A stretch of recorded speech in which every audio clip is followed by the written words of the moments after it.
새벽을 주님과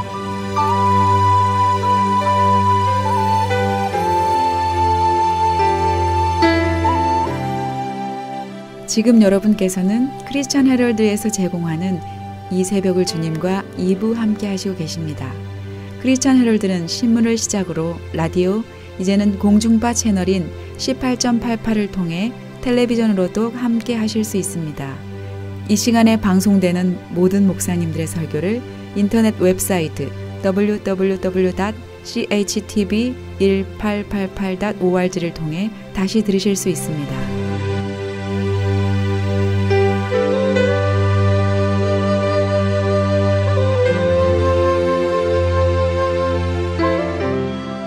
이 시간에는 먼저 새 에덴 교회 소광성 목사님께서 로마서 1장 24절에서 27절까지를 본문으로 동성애 왜 반대하는가 라는 제목의 설교 말씀해 주시겠습니다.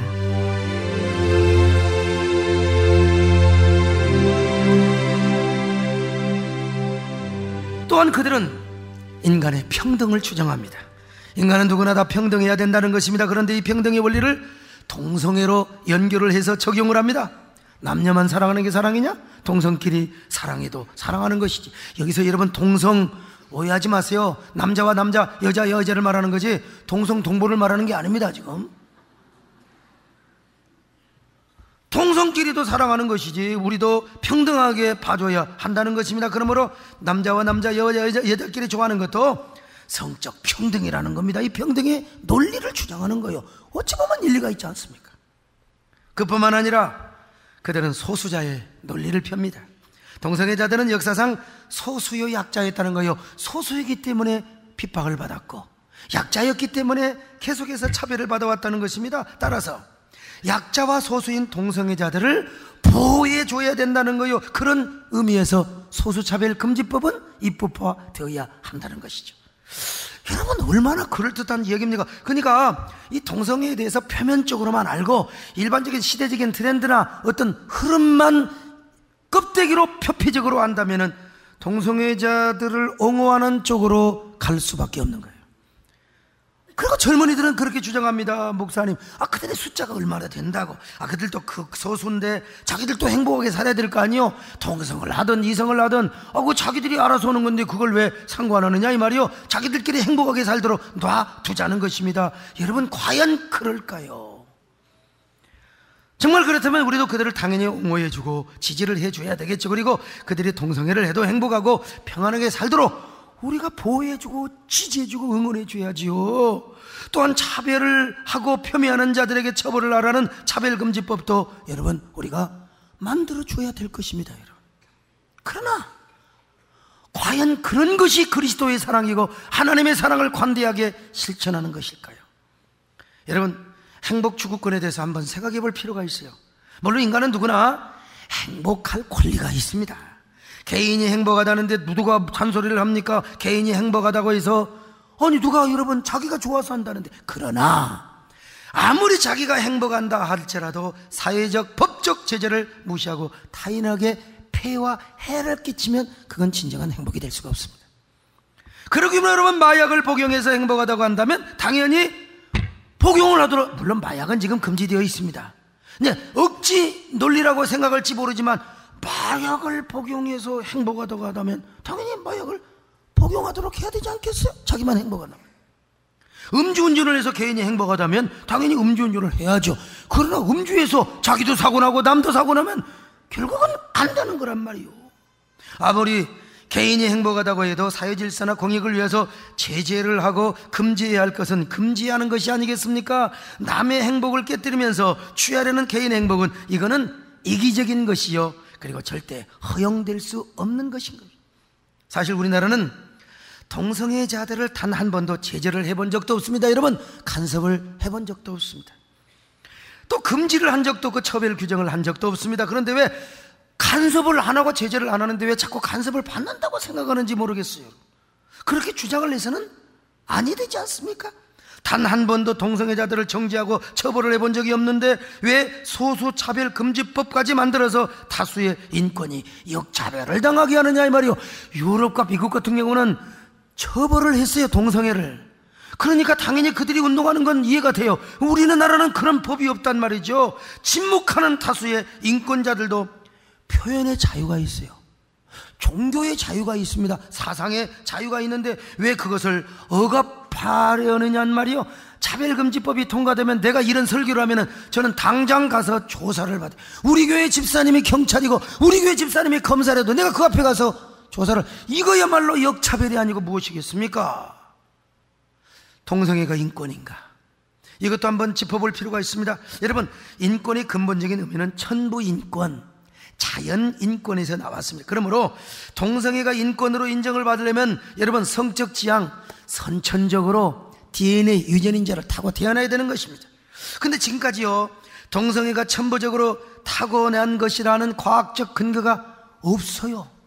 일반적으로 동성애 본능은 태어날 때부터 DNA를 그렇게 타고 태어났다, 이렇게 알려져 있는데 여러분, 천만의 말씀입니다. 이거는 1993년에 미국의 해머 박사와 그의 연구팀이 연구를 잘못한 거예요. 그래서 해머 박사도 동성애자였고 아무래도 편파적인, 팔이 안으로 굽더라고 편파적인 연구와 그리고 편파적인 발표를 해버리고 말았어요. 그래서 서구의 언론들이 얼마나 동성애는 천부적인, 이건 생리적으로 타고난 것이다, 대서특필을 해가지고 많은 사람들이 그렇게 인각이 되어 있는데 여러분, 천만의 말씀. 그래서 일부 진보적인 기독교 지도자들마저도 동성애야말로 이건 하나님이 주신 은사고 선물이라고, 어떻게 예수의 이름으로 그런 말을 할 수가 있습니까? 근데 이후에 연구 결과가 완전히 잘못되어 버렸어요. 사실은 해머 박사도 동성애자여서 편파적인 연구를 한 것인데, 그래서 카나다 라이스 박사의 연구팀과 또 해머 박사를 포함한 더 많은 연구팀이 더 많은 동성애자들을 전부 다 조사를 해봤어요. 그랬더니 그 XQ28이라고 하는 이 유전인자가, 해머 박사는 그게 유전인자가 동성애를 일으킨다고 생각했는데 아니요, 동성애와는 아무런 상관이 없다는 사실이 사이언스 과학 잡지까지 다 나게 됐어요. 그러니까 동성애 옹호론자들은 그게 유전인자가 아니라면 선천적 호르몬설이 아니냐, 염색체가 잘못돼서 그런 거 아니냐, 뇌 구조가 잘못된 것이 아니냐, 모든 걸 다 반증해서 아무 상관이 없다는 과학적, 의학적 결론이 내려지게 된 것이 후천적 결과라는 사실. 그러니까 동성애는 인권이 아니라는 겁니다. 인권이 될 수가 없어요, 여러분. 성적 평등의 논리도 마찬가지입니다. 동성애자들이 그런 식으로 동성애 평등을 주장한다면 여러분, 평등의 의미가 너무나 왜곡되고 변질될 수가 있어요. 그리고 확대될 수가 있어요. 요즘 짐승이나 시체와 성관계를 하는 변태 성역자들의 이야기가 가끔 뉴스에 회자되고 있는데요, 그러면 짐승과 성적 관계를 하는 것도 성적 평등입니까? 어린애만 바라보면 그 유아와 성관계를 하고 싶어하는 유아 성애자도 성적 평등입니까? 죽은 시체와 성관계를 하고 싶어하는 사람, 어떤 사람은 마네킹만 보면은 막 그냥 발끈하는 사람, 여러분, 이것도 성적 평등으로 규정을 해야 됩니까? 아닙니다, 여러분. 소수차별금지법도 마찬가지입니다. 소수자들 모두가 약자고, 그래서 그 약자를 보호한다는 논리를 편다면 여러분, 이 세상은 소수자의 소용돌이에 걷잡을 수 없는 혼란이 오고야 말 것입니다. 동성애가 소수자면 앞으로 마약하는 사람도 소수자의 논리로 포함시켜야 돼요. 그럼 말이 안 되지 않습니까? 시체 성애자, 유아 성애자, 기계 성애자, 수간 성애자, 여러분, 이거 다 소수자의 논리로 이 얘기를 해야 됩니까? 담배 피는 사람이 적어져요, 흡연, 전부 소수자의 논리로만 봐야 됩니까? 여러분, 소수자라고 해서 이 사람들을 약자처럼 보호해 준다면은 소수자의 블랙홀 현상이 이 땅에 일어나고 말 것입니다. 그렇게 가면 이 세상은 끝없는 소용돌이와 블랙홀에 빠지게 된다니까요. 그러므로 그들의 주장과 논리는 궤변이 아닐 수가 없습니다. 그렇기 때문에 우리는 동성애를 반대를 안 할 수가 없는 거예요. 왜 반대하느냐? 첫째로요, 동성애는 인권이 아닙니다. 동성애는 인권이 아니라는 사실입니다. 여러분, 인권운동은 누가 했느냐? 기독교인들이 했어요. 그 유명한 윌버포스, 마틴 루터킹, 토마스 제퍼슨, 이런 사람들, 에브라함 링컨, 다 여러분 인권운동의 창시. 왜 했어요? 기독교 신앙 때문에 인권운동을 한 것입니다. 하나님으로부터 부여받은 천부 인권, 누구나 평등하다는 확신을 가지고 있었기 때문에 바로 그들은 인권운동을 했던 것입니다. 여러분, 성경을 보면요, 인권을 더 강조하고 있습니다. 구약에서 부지 중에 비고의적으로 사람을 죽인 사람을 위해서 하나님께서 도피성을 예비해 주셨습니다. 어떤 사람이 도끼로 나무를 찍다가 도끼날이 날아가서 옆에서 죽었다고 합시다. 내가 도끼날을 휘둘렀는데 도끼날이 확 가서 현태양 죽여버렸어. 그러면 나는 구약의 법이 오면 나도 죽어야 돼. 그런데 도피성으로 도망가. 그러면 살 수 있어요. 하나님은 이렇게 인권의 존엄성, 하나님의 형상대로 지음받은 사람 함부로 죽을 수는 없다는 것입니다. 자, 신명기 19장 4절로 5절일까요? 시작. 살인자가 그리로 도피하여 살만한 경우는 이라. 누구든지 본래 원한이 없이 부지 중에 그의 이웃을 죽인 일, 가령 사람이 그 이웃과 함께 벌목하러 삼림에 들어가서 손에 도끼를 들고 벌목하려고 찍을 때에 도끼가 자루에서 빠져 그 이웃을 맞춰 그를 죽게 함과 같은 것이라. 이런 사람은 그 성읍 중 하나로 도피하여 생명을 보존할 것이니라. 신약도 마찬가지입니다. 현장에서 붙잡힌 가늠하는 여인은 바리새인들이 와서 돌로 쳐 죽여야 된다는 거요. 율법이 의하면 그렇죠. 그러나 예수는 뭐라고 그래요? 율법이 틀린 건 아니다. 맞다. 그러나 어떻게 하느냐? 죄 없는 자부터 돌로 쳐라. 너희들 마음속에 죄 안 지었어? 죄 없는 자부터 돌로 치라고. 예수님 이렇게 소수의 인권을 아주 존중했습니다. 자, 요한복음 8장 7절입니다. 시작. 이르시되 너희 중에 죄 없는 자가 먼저 돌로 치라. 자, 이런 성경적 인권 신앙의 기초에서 그들은 바로 인권운동을 했던 것입니다. 그런데 언제부턴가 그 인권은 소수의 잘못된 욕망의 충족마저 인정해 주려고 하는 악한 움직임을 보여주었습니다. 물론 소수의 인권 반드시 보장받아야지요. 소수라 할지라도 정당한 인권은 반드시 보장하고 그런 일은 교회가 앞장서야 합니다. 그러나 그것이 소수의 욕구 충족이나 방종으로 잘못 가면 그것은 더 이상 인권이 아니라 이권이 되고 추악한 욕망에 그 인권을 타락시키는 그야말로 추악한 이권이 되어버린다는 사실입니다. 여러분, 인권이 아닌 소수자의 욕망을 인권이라고 오게 되면 인권을 모욕하는 것이고 인권을 타락화시키는, 그래서 요즘 이 시대에 그 유명한 이태희 변호사님 말 맞다나 요즘 이 시대는 말이죠, 인권이 가장 추악하게 더럽혀지고 타락하는 시대라는 것입니다. 그런데 언제부턴가 동성애를 소수의 인권으로 규정짓기 시작하는 것입니다. 그래서 요즘은 은연중에 동성애를 소수의 인권으로 이해한 사람들이 많습니다. 그리고 그것이 세계적인 추세요, 현대적인 흐름이고 트렌드이기 때문에 이건 받아들여야 된다. 목사님들 가운데도 그냥 은연중에 받아들여야 한다, 이렇게 생각하는 분들도 소수이지만 있어요. 여러분, 동성애가 인권인가? 현대적인 인권의 기본적인 개념은 생명, 자유, 재산을 타인이나 국가로부터 침해받지 않을 권리라고 합니다. 근데 인권에 있어서 가장 중요한 사상은 앞에서 말씀드린 것처럼 천부인권이라고 하는 것입니다. 한마디로 하나님이 주신 인권, 이걸 다른 말로 말하면 기독교 신앙적인 용어가 아니며 이게 자연권 사상이에요. 자연인권이에요. 하나님의 형상대로 지음받은 인간은 누구나 하나님 앞에서 평등하다는 것입니다. 평등할 뿐만 아니라 하나님이 창조하신 질서대로 살고 순리대로 살아야 한다는 것이죠. 특별히 여러분, 성에 있어서는 그렇습니다. 여러분, 하나님은 남자와 여자를 창조하시고 남자에게는 남자의 정체성, 여자에게는 여자의 정체성을 허락해 주셨어요.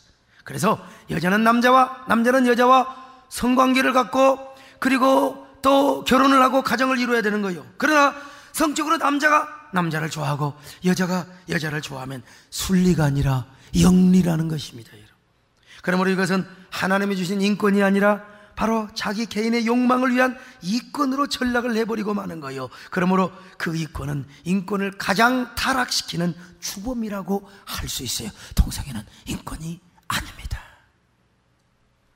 두 번째, 동성애는 국민 보건에 절대로 해가 되기 때문에 그렇습니다. 여러분, 성전환자들이 얼마나 빨리 늙어버린 줄 아십니까? 대부분 60을 못 넘기고 죽는다는 것이 정설입니다.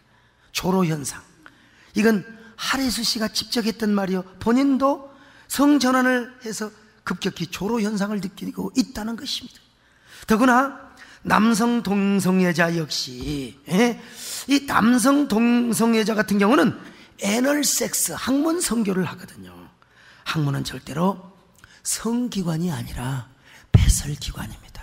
배설기관은 정상적으로 똥을 싸고 오줌을 싸야지. 여러분, 그것은 온갖 병균과 바이러스가 가장 많아요. 이런 곳에다가 성행위를 하다 보니까 악성 치질이 생기고 항문 출혈과 장질환 등 온갖 질병이 다 생겨요. 여러분요, 보세요. 청바지를 입고 걸어가는데 막 줄줄줄 흘리잖아요.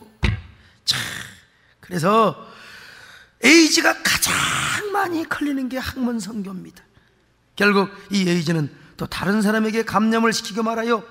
여러분, 변을 보라고 하나님이 주신 그 신성한 학문에 왜 남성의 성기를 그렇게 갖다가 들이대냐 이 말이죠. 그러니까 어떻게 됩니까? 에이즈에 걸리고 그리고 그 에이즈는 다른 사람에게 또 옮겨가게 된단 말이에요. 그런데 무엇보다 심각한 것은 동성애를 통해서 10대, 20대 에이즈 환자가 급속하게 확산되고 있습니다. 동성애자들이 주로 청소년들을 성 파트너로 삼는 경우가 굉장히 많습니다. 이 중학교, 고등학생, 저기 저 부산에서 어느 학교에 있었던 이 벽보입니다. 홍보지입니다. 누구든지 5만 원, 10만 원 주면, 그래 이 젊은 애들이, 이 어린 애들이 뭐 돈 용돈 안 주니까 5만 원, 10만 원 주면 그냥 엉덩이를 대주는 거야. 그런데 이게 몇 년 후 보니까 에이즈가 딱 감염이 돼버려. 여러분, 그래서 다른 나라는 전부 다 에이즈 환자 숫자가 줄어들고 있는 상황인데 유독 우리나라는 에이즈 환자가 들어가고 있다. 지금 보통 전문가들이 한 10,000명 잡는데 만약에 10만 명, 1년에 치료비가 50조가 들어갑니다. 얼마나 여러분, 그러니 동성애는 국민 보건에도 엄청난 해악을 끼치게 되는 것이라는 겁니다. 그러니까 우리가 아주 수준 높고 우리가 품격 있게 반대를 할 수밖에 없는 거예요. 세 번째, 창조 질서에도 어긋나기 때문에 그렇습니다. 네 번째로, 아름다운 미래 사회를 이뤄갈 수 없습니다. 여러분, 아름다운 미래 사회를 위해서 우리가 동성애를 반대하는 거예요. 다섯 번째, 동성애는 법의 정신에도 맞지 않아요. 동성애는 기본적으로 국민의 기본권에서 출발을 해야 됩니다. 그러므로 동성애자를 비롯해서 소수인권을 그렇게 보호하고 응하고 싶다면 기본법으로서가 아니라, 다시 말하면 포괄적 차별금지법으로서가 아니라 개별 입법으로 해결을 해야 된다는 거예요. 이게 무슨 말이냐? 장애인이 장애인이라고 해서 취업을 하는데 불이익을 당하면 여러분 되겠습니까? 여성이 취업을 하는데 여러분 여성이 불이익을 당하면 여러분 되겠습니까? 그래서 그건 뭐냐? 바로 개별 입법이라는 거죠. 동성애자가 사회활동을 하는데 부당한 대우를 받는다? 너는 동성애이기 때문에 우리 직장에 오면 안 된다. 너는 동성애이기 때문에 하여간 이러면 안 된다. 여러분, 이거는 우리가 막아주고 우리가 보호해 줘야 한다는 것이죠. 그렇다고 또 목사님, 동성애자를 부목사로 쓰시겠습니까? 또 그런 말 물어보면 안 됩니다. 여러분, 일반 사회에서 그런데 구태여 동성애 차별금지법까지 만들어서 과잉 보호를 하려다가 오히려 그 법은 동성애를 조장하는 일이 될 뿐만 아니라 다른 다수의 사람들의 기본권을 침해하는 역차별 현상을 당하게 하는 어처구니 없는 상황을 초래하게 된다는 거예요. 여러분, 법의 정신이 무엇입니까? 법이란 최소한 윤리이고, 그리고 그 윤리의 기초에서 선한 시민사회와 아름다운 공동체의 질서를 만들기 위해서 법이 존재하고, 그것이 법이 추구하는 정신. 그러므로 국가는 반드시 보편타당한 윤리를 지켜줘야 돼요. 보호를 해줘야 돼요. 국가의 법이 절대로 윤리를 강제할 수가 없는 것입니다. 그럼에도 불구하고 왜 일부에서는 포괄적 차별금지법을 통해서 성윤리를 바꾸려고 하고 다수의 인권을 향해서 역차별을 하려고 하느냐는 말입니다. 여러분, 우리가 동성애자를 반대하고 증오하자는 것은 절대로 아닙니다. 오히려 동성애자들을 우리가 사랑하면서 그들이 다른 면에서 사회활동을 하는데 제약받는다, 이건 교회가 앞장서서 보호를 해줘야 되겠죠. 그리고 반대만 하지 말고 그들을 계몽하고 선도하고 치유하는 일도 우리가 앞장서야 합니다. 그러나 동성애 자체를 우리가 찬성해서는 안 되고, 그리고 차별금지법을 우리가 찬성해서는 절대로 아니 된다 이 말이요. 법의 정신에 맞지 않는 거요. 이해되시면 아멘합니다. 여섯 번째, 마지막으로 가장 중요한 게 뭐냐? 바로 성경이 동성애를 반대하고 금지하고 있기 때문에 그렇습니다. 성경을 보면 여러 곳에서 동성애는 하나님의 뜻이 아닐 뿐만 아니라 가증한 것이요 저주의 대상이라고 말씀하고 있습니다. 자, 레위기 18장 22절입니다. 시작. 너는 여자와 동침함 같이 남자와 동침하지 말라. 이는 가증한 일이니라. 자, 레위기 10장 13절 시작. 누구든지 여인과 동침하든 남자와 동침하면 둘 다 가증한 일을 행하면즉 반드시 죽일지니 자기 피가. 성경을 해석하는데 잘못하면, 이거 문자적으로 해석하면 그럼 오늘날 동성애자를 죽이란 말이요? 그러면 안 돼요. 그런 구약은 신정 공동체, 언약을 중심으로 한 신정 공동체란 말이죠.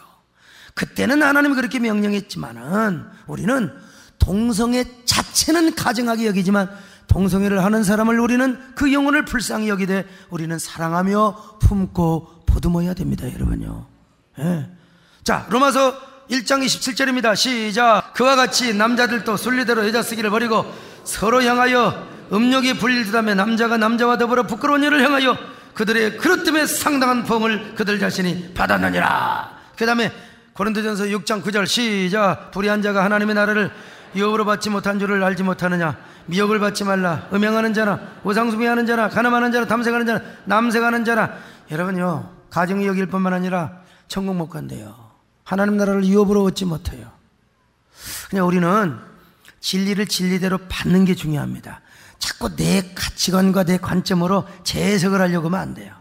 그리스도의 사랑, 관대함, 이런 그 용서, 이런 걸 자꾸 자기 마인드로 자꾸 이렇게 끌어당기면 안 되는 거. 우리는 말씀을 그대로 받는 게 중요합니다. 여러분, 우리가 동성애자를 처벌하고 증오하고 저주하자는 이야기를 하는 것이 아닙니다. 동성애 처벌법을 만들자는 것도 아닙니다. 그들도 우리의 사랑의 대상이고 섬김의 대상인 것 분명합니다. 다만 우리가 동성애를 반대하는 것은 동성애 자체를 반대하는 것이고, 그리고 독소조항에 담겨있는 차별금지법을 반대하는 것입니다. 반대 목적은 무엇이냐? 우리 서로 아름다운 사이를 정 끌려서 하는 사람은 그냥 두자는 겁니다. 처벌하는 것도 아니고 차별하지도 말고.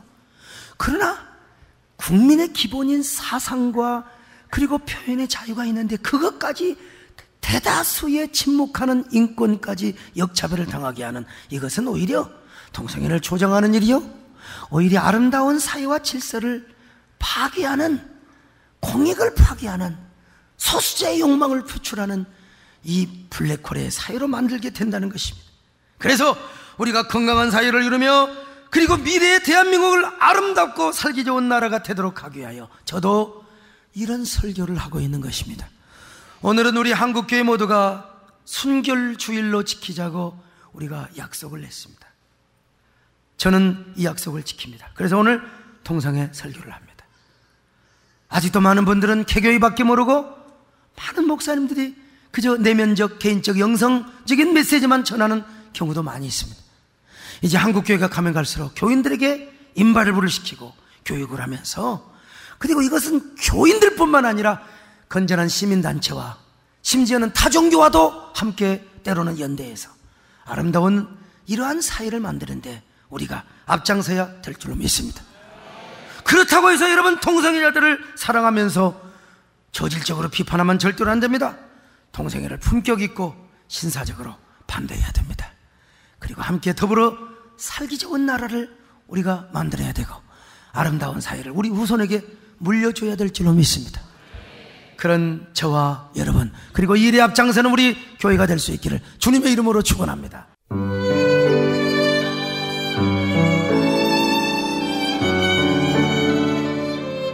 지금까지 경기도 용인 수지에 있는 새 에덴 교회 소광석 목사님의 설교 말씀을 들으셨습니다. 새 에덴 교회는 믿음을 자손 대대로 전수하여 영광의 가문과 비전의 가문을 이루는 꿈이 있는 교회가 되길 소망합니다. 방송을 들으시고 신앙의 도움을 받기를 원하시는 분들은 홈페이지 새에덴.kr이나 031 지역번호에 718-9191, 718-9191으로 문의하시기 바랍니다.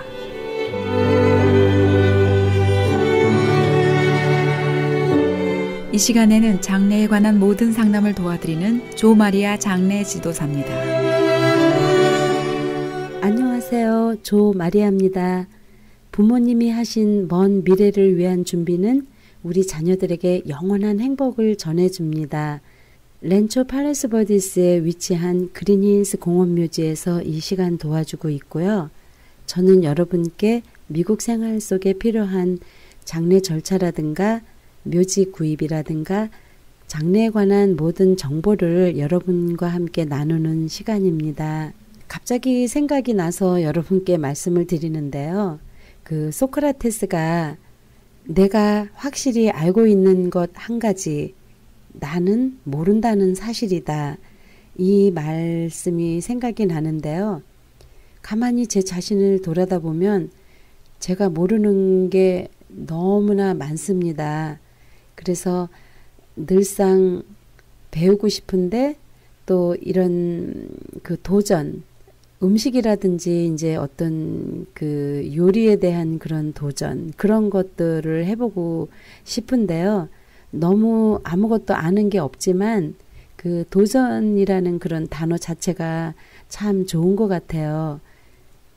우리가 미국 생활이 이제 하도 힘들고 어렵기 때문에 특히 주부 같은 경우에는 그 음식 만드는 게 참 쉽지는 않습니다. 더군다나 맞벌이 부부들은 하루 종일 일하고 와서 이제 집에 들어가서 또 음식을 준비하고 이렇게 하면 너무 힘들기 때문에 이제 어떤 아내 되시는 분이 여보, 오늘은 내가 몸이 너무 힘드니까 우리 바깥에서 외식하고 집에 들어가면 안 될까? 이렇게 말씀을 하셨었대요.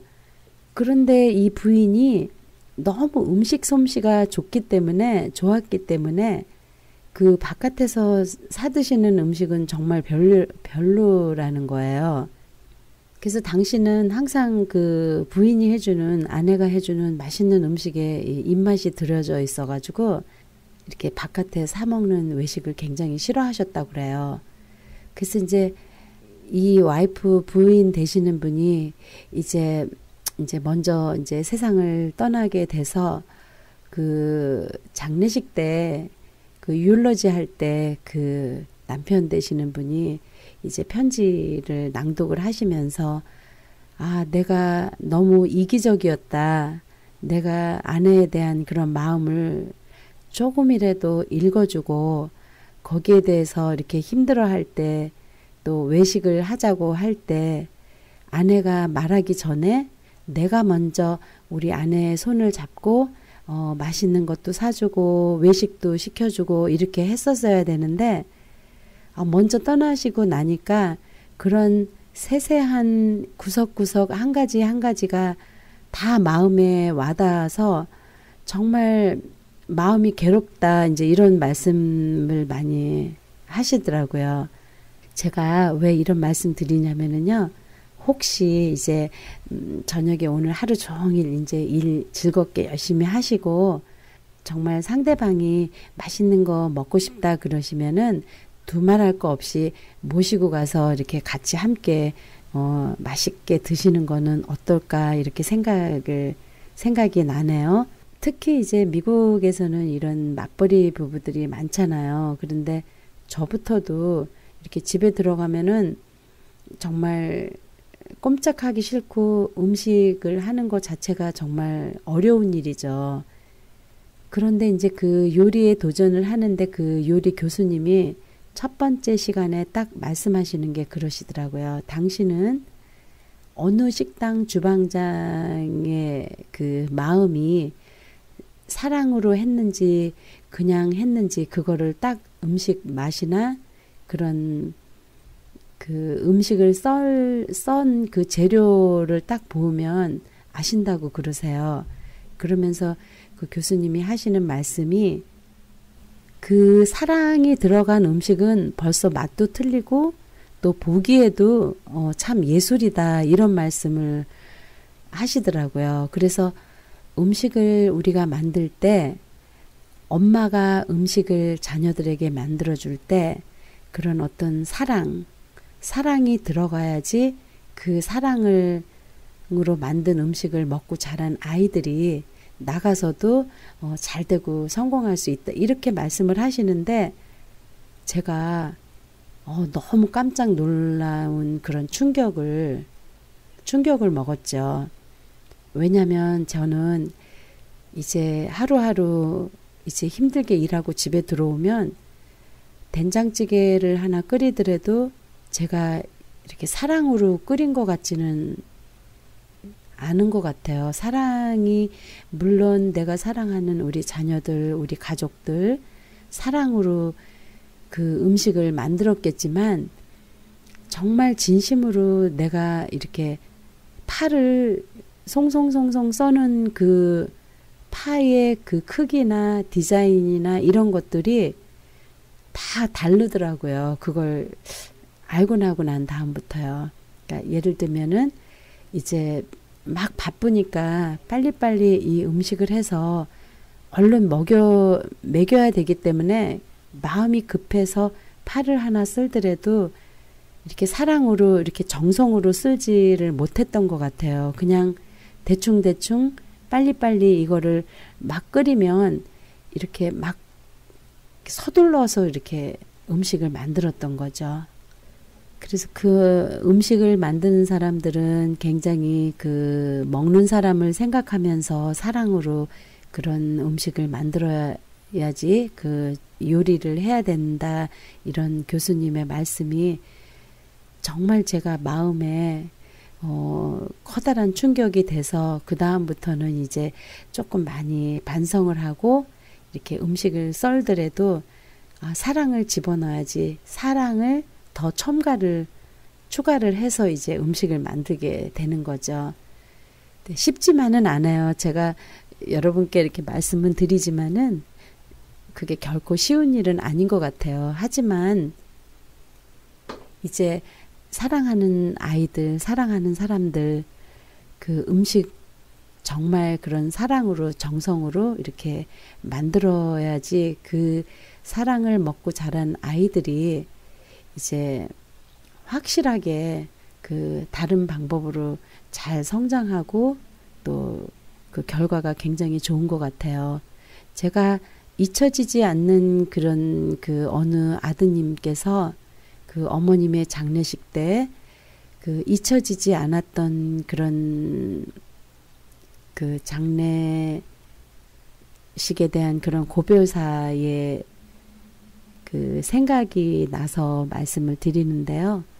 그 아드님이 우리 어머니께서는 저에게 사랑하는 친구였고 또 어머니는 요리 최고의 요리사였고 또 어머니는 우리 가족을 위한 최고의 인테리어 디자이너셨습니다. 이렇게 말씀을 하시더라고요.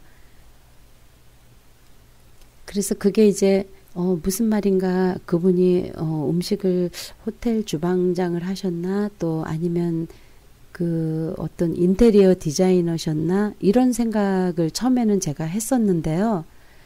잘 듣고 보니까 항상 그 어머니께서 그 자녀들이 학교 끝나고 이제 집에 오잖아요.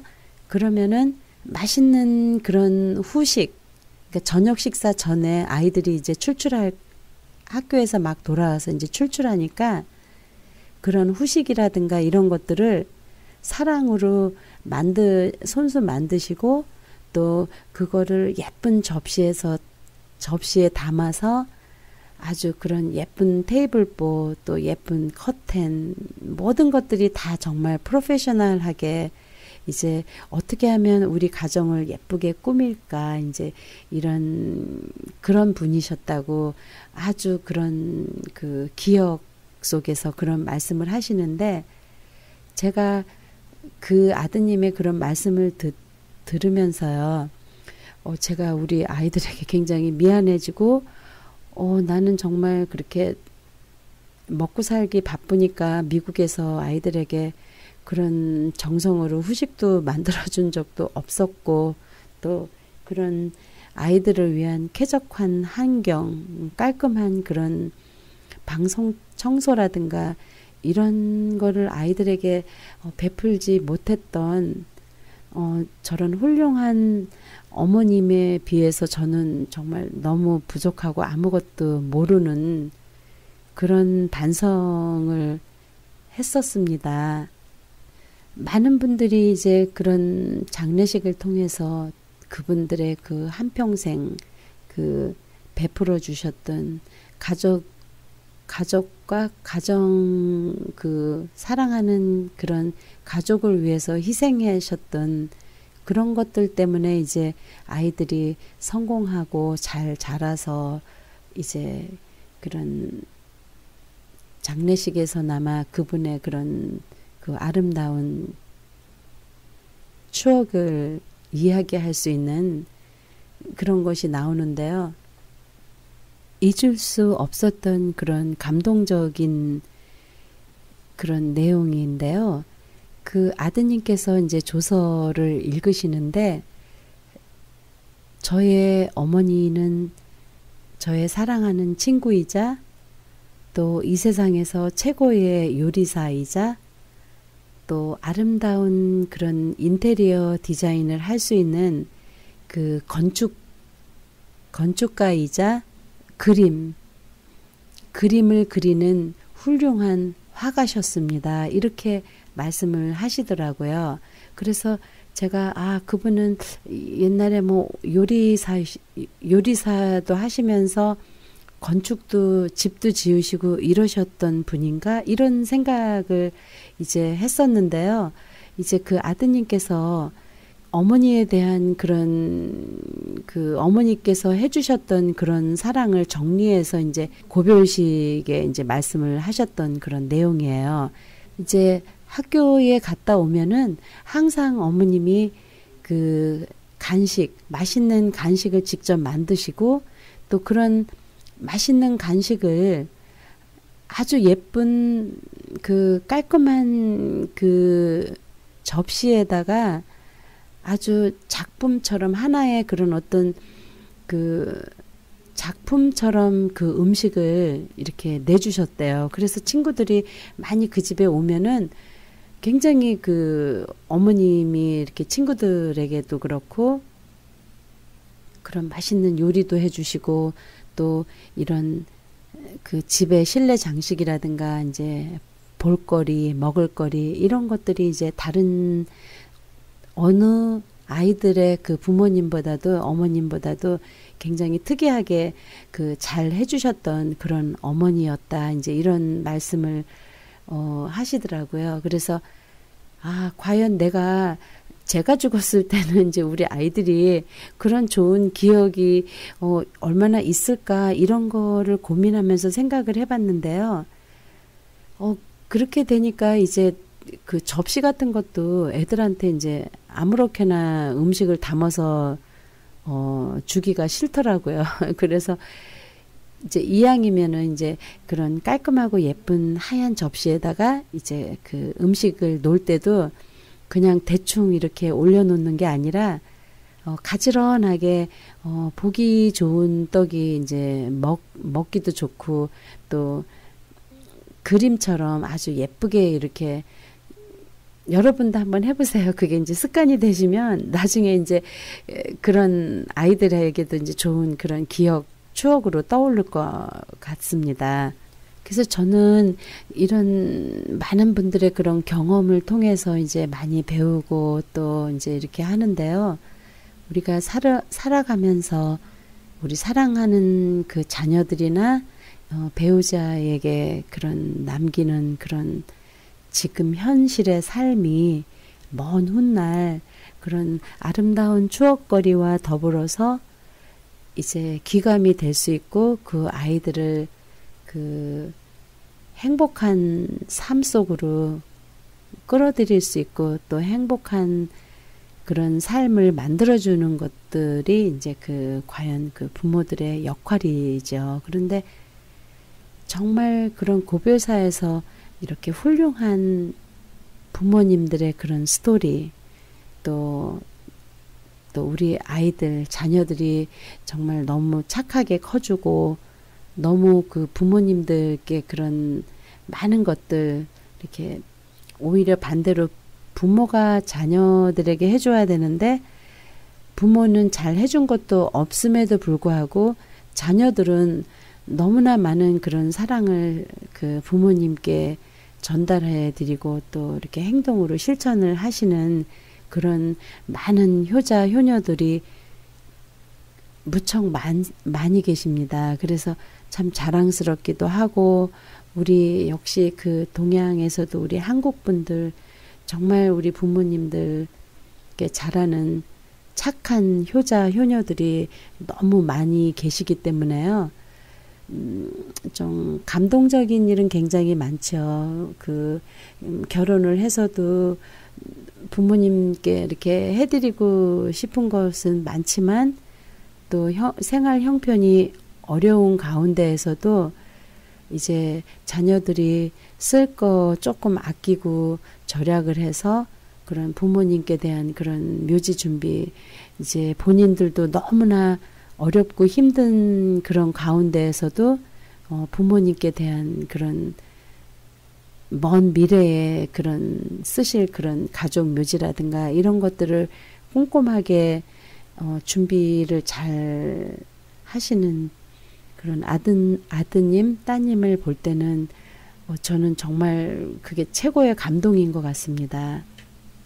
또 이제 자녀들이 또 이제 부모님, 연로하신 부모님들 또 양로원에 계시거나 이제 또 이렇게 오랜 동안 이제 긴 병에 이제 들으셔서 이제 항상 옆에서 이제 이렇게 돌봐드리고 정말 사랑으로 이제 목욕시켜 드리고 또 그런 따님, 아드님들이 참 많이 계세요. 그런데 그런 분들께 이제 제가 말씀드리고 싶은 거는 이제 힘들어도 그렇게 해드릴 수 있을 때가 가장 사랑스러운 아주 좋은 그런 추억이 되겠죠. 저도 이제 저희 어머님이 아주 오랫동안 그 중풍으로 거의 한 12년 정도 앓다가 이제 돌아가셨거든요. 그래서 이제 제가 이제 그 어린 나이에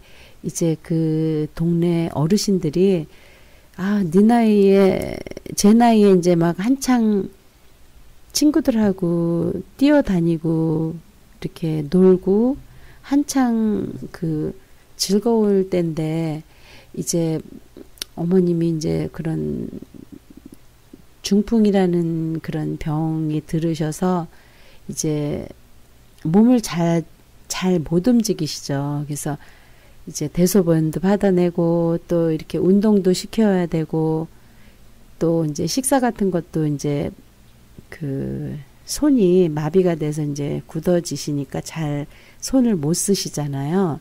그러면은 이제 손수 음식을 이제 떠서 드려야 되고 또 이제 그리고 학교 갔다 오고 이제 이런 정말 어려운 가운데서 그런 일을 하면서도 저는 힘들었다 뭐 이렇게 그런 불평불만이 없었던 것 같아요.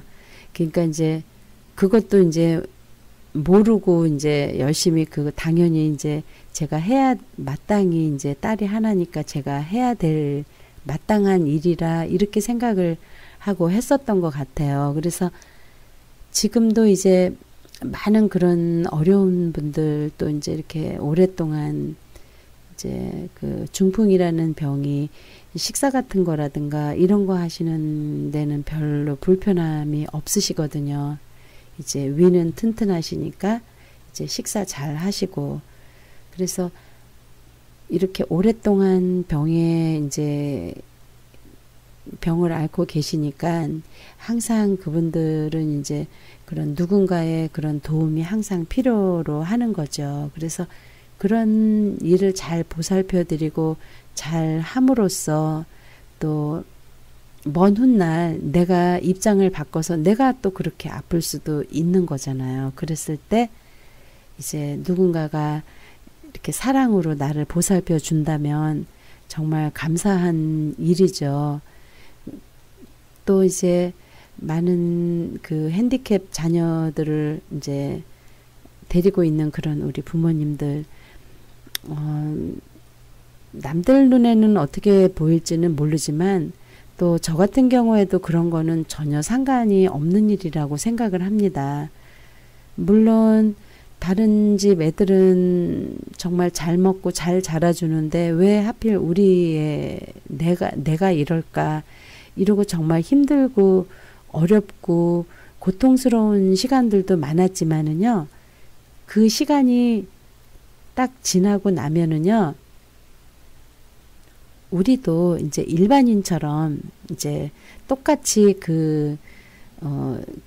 그런 어려움 없이 잘 지나고 견딜 수가 있기 때문에 이제 그 부모님이 가져야 할 그런 용기라든가 그런 씩씩함, 그런 용감함, 그런 것들은 우리 부모님께서 꼭 지키고 살아가셔야지 그 옆에서 이제 그 어려운 우리 자녀들도 그 어머님의 그런 부모님의 그런 씩씩한 그런 모습을 보고 우리 자녀들도 잘 성장하고 잘 이겨낼 수 있는 거죠. 그런데 이제 부모님이 돼가지고 이렇게 막 용기를 잃고 힘들어하고 이러면은요, 우리 아이들은 그렇게 힘들어하는 부모님의 모습을 보고서는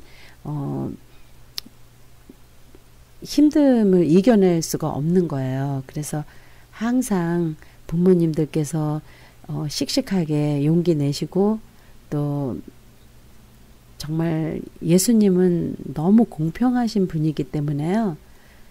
그런 어려움을 통해서 다른 방법으로 여러분께 그런 많은 행복감과 축복, 다른 방법으로 많이 주실 것을 저는 꼭 믿습니다.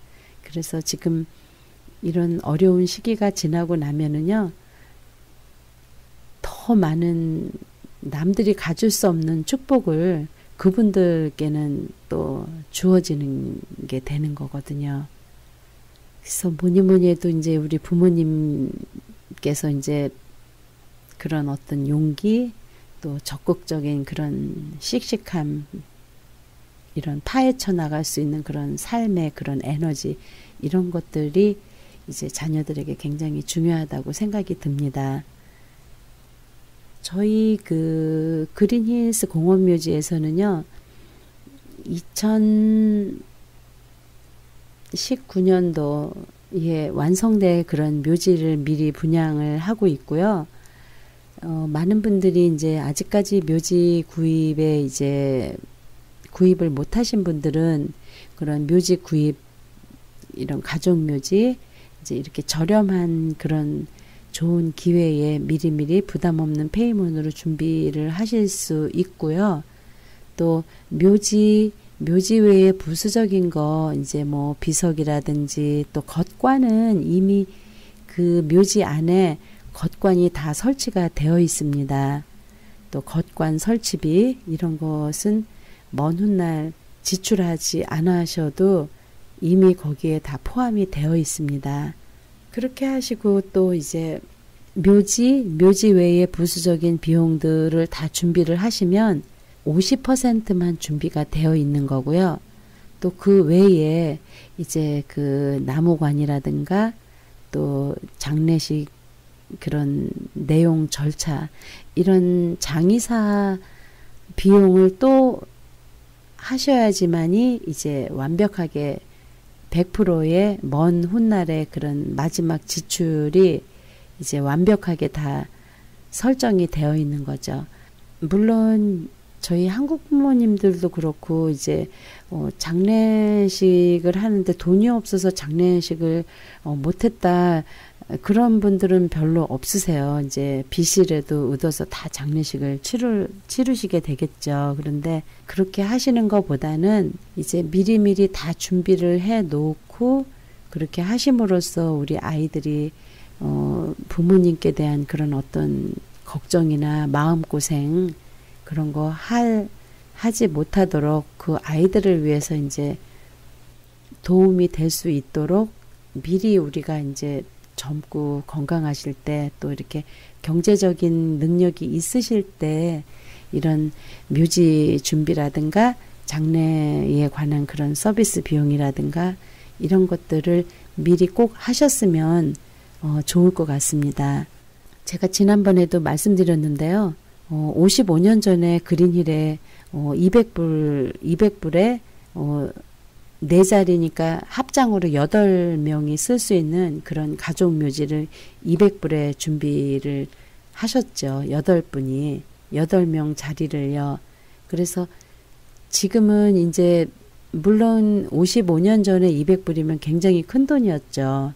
그리고 불과 5, 6년 전만 해도 묘지 한 기에 한 3,000불이면 준비를 하실 수가 있었어요. 그래서 매월 뭐 50불, 70불 요 정도면은 묘지 한 기에 50불 정도의 페이먼으로 다 그런 준비를 하셨었죠.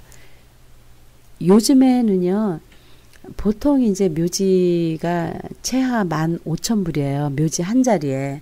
그래서 많은 부모님들이 이제 깜짝 놀라시는데, 여기 미국에서 태어나고 나이 어린 자녀들은 묘지가 2만 불 이러면은 얘네들은 무슨 묘지가 이렇게 2만 불씩 들어갑니까? 하고 깜짝 놀랄 수밖에 없습니다. 당연히 이제 부모님께서 이제 하셔야 될 일, 그런 묘지 구입이라든가 이런 장례 절차 준비, 이런 거는 반드시 우리 그 부모님의 몫이고요. 또 60대, 70대 이 정도의 연세만 되시더라도 부모님의 이런 장례 절차라든가 묘지 구입 이런 것들은 당연히 자녀들의 해야 할 일이었죠. 왜냐면 부모님들께서 저희를 위해서 이렇게 희생해 주시고 공부 가르쳐 주시고 이제 먹여 주시고 이제 다 했는데, 그분들이 이제 연세가 많이 드셔서 생활 능력도 없고 이런 준비를 안 해 놓으셨다면 당연히 이제 우리 자녀들의 몫인데요. 반대쪽으로 이렇게 생각을 하면 또 자녀들 입장에서는 그런 거 부모님들의 준비는 당연히 부모님이 해야 되는 거 아니에요? 그러는 그런 자녀들도 있고요. 또 어떤 자녀는 어느 날 엄마 아버지는 돌아가시면 화장할 거예요? 매장할 거예요? 또 이렇게 뜬금없이 딱 물어보더라는 거예요. 그러더니 묘지는 어디다 준비하셨어요? 이렇게 또 물어보셔서 묘지 준비 아직 안 됐는데 이렇게 말씀을 하시고 그러면 묘지 준비해야 되는 거 아니에요? 우리 친구 부모님들은 다 해놨다는데 이제 이렇게 나오니까 조금 섭섭하셨다고 그러시더라고요. 그래서 우리가 이제 섭섭하기보다는 이제 자녀들에게 미리미리 준비를 잘 해 놓으심으로써 자녀들에게 이제 부담 주지 않고 또 정신적으로 그 아이들에게 이제 도움을 줄 수 있는 그런 사랑의 배려라고 봅니다. 그래서 부담 없는 페이먼으로도 하실 수가 있고, 또 일단은 여러분께서 이제 그런 투어도 하시고 이렇게 한번 비교도 해보시고 한번 그 발품을 팔으셔서 다녀보셔야지 돼요. 그래서 그런 이제 묘지를 이제 구입을 하기 위해서 이제 묘지도 이렇게 보러 다니시다가 보면은 우리의 삶이 정말 소중하고 참 이 시간이 참 감사하다 이런 생각을 많이 드실 거예요. 그리고 이제 또 한번 이렇게 준비를 딱 해놓으시면요, 정말 그 감사하고 걱정 없이 즐겁게 사실 수가 있습니다. 그래서 묘지 준비를 하신 분과 안 하신 분들은요, 걱정이 있고 없고 그 차이예요. 그래서 준비를 다 하신 분들은 걱정이 없고 이제 스트레스가 없고요. 또 준비를 안 하시면 보이지 않는 스트레스가 항상 그 마음속에 있기 때문에 여러분이 이제 미리미리 준비하시는데 제가 이제 적극적으로 돕도록 하겠습니다. 미리 전화 주시면 감사하겠고요. 제 전화번호가요. 310-987번에 0736 310 987-0736번입니다. 여러분께서 궁금하신 점 있으시면 애니타임 전화 주시면 되고요. 혹시 운전하시느라고 제 전화번호 못 적으시면요. 크리스찬 헤럴드 방송국으로 문의하시면 됩니다. 다시 한번 제 전화번호가요. 310-987번에 0736번입니다. 여러분 오늘 하루도 즐거운 하루 되시고요. 저는 다음 주 월요일 이 시간에 여러분 다시 찾아뵙겠습니다. 고맙습니다.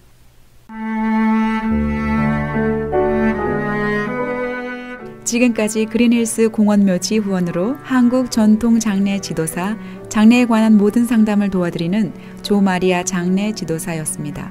도움이 필요하신 분들은 310 지역번호 987-0736, 310-987-0736번으로 하시기 바랍니다. 미국 최초 서든 캘리포니아 세미너리 상담심리학 석사와 결혼가족 치료사, 상담심리학 박사 한국어 과정, 캘리포니아 심리학협회가 인정한 서든 캘리포니아 세미너리, 과정 수료 시 캘리포니아 면허 시험 응시 자격이 부여되며 면허 취득 시 직접 클리닉도 오픈하실 수 있습니다. 저렴한 학비, 다양한 장학금으로 학비 걱정도 끝. 한국어로 편하게 배우는 심리학 석박사 과정, 서든 캘리포니아 세미너리 323-529-3339, 323-529-3339. 네, 신만이 장석훈입니다. 천정산삼이라고 다 같은 천정산삼이 아닙니다. 신만이 장석훈이 직접 채취해 믿을 수 있는 산삼. 장례삼, 야생산삼과도 비교할 수 없는 신만이 장석훈의 진품 천정산삼. 천하를 얻어도 건강을 잃으면 무슨 소용이 있습니까? 지금 오셔서 신만이 장석훈이 직접 채취해온 산삼을 드시고 온 가족의 건강을 지키십시오. 한남체인 길 건너편 전화 213-388-1234, 388-1234. 신만이 장석훈의 천정 산삼. 아니 당신 미장원 다녀왔어? 헤어스타일이 확 바뀌었네. 홈쇼핑 월드 차홍 고데기로 마술을 부렸지. 홈쇼핑 월드 차홍 고데기? 차홍 허니앤비 샴푸로 머리 감으면서 차홍 헤어두피 마사지를 쓰면 머릿결이 너무너무 부드러워지고 한 움큼씩 빠지던 머리카락도 눈에 띄게 덜 빠져. 차홍 고데기 너무 좋아. 그럼 그 웨이브 머리도? 당연하죠. 3, 4분이면 이렇게 풍성한 웨이브 머리를 만들 수 있다고요. 너무 이쁘다. 어디서 샀어? 홈쇼핑 월드. 가격 만족, 품질 만족, 행복한 쇼핑. 팔가와 웨스턴 홈쇼핑 월드. M3를 아십니까? 무슨 병에 걸렸던지 큰 효과를 준다는 신비한 영양제. 혈액에 영양을 공급하여 힘이 생기니까 피곤하지 않고 이제는 지팡이 없이 걸을 수 있다고 많은 분들이 간증을 합니다. 혈액 해독, 기력 회복, 뼈 골수 영양 공급, 심장, 뇌, 혈전 용해. 유태인 회사가 제조한 특수 영양제 M3. 혈액 순환을 잘 되게 하는 최고급 영양제 M3. 크던 작던 아픈 곳이 있다면 M3. 213-435-9600, 213-435-9600번입니다. 정직한 마음으로 권해드립니다.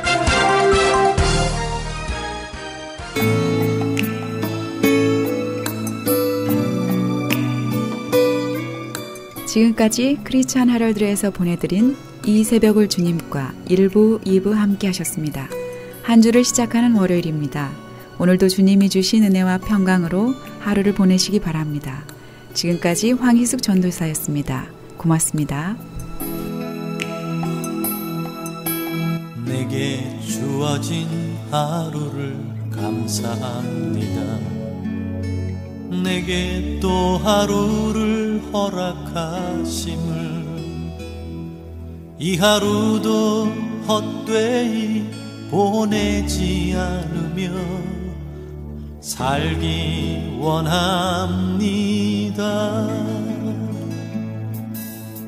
이런 은총 받을 만한 자격 없지만 주의 인자하심 힘입음으로 이 하루도 내게 주어졌음.